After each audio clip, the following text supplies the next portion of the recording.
Hey guys, in this question we've got a skydiver. They have a mass of 120, our acceleration is 8 meters per second squared down, and we want to find the force of gravity, the air resistance, and the net force. So we're going to draw a free body diagram.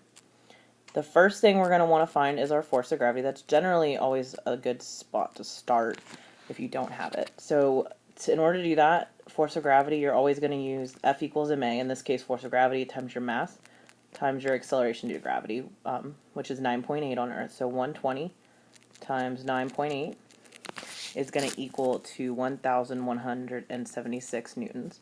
So that's your force of gravity. The next thing you're going to want to do here is find your net force using F equals ma. So we have our mass again is 120. This time you're going to use your overall acceleration, which was given to you as 8.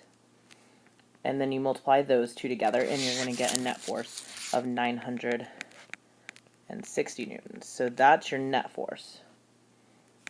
Alright, now last thing to find is your air resistance, and you're going to get that by subtracting your force of gravity minus your net force, because you want the difference in the two to equal your net force. So when you subtract 1176 minus 960, you're going to get 216. And just to double check, we subtract 1176 minus 216 to get that 960 as our net force, because our net force is going down because it says down in our question. So that's everything you would have to do for this question. Let me know if you guys have any questions.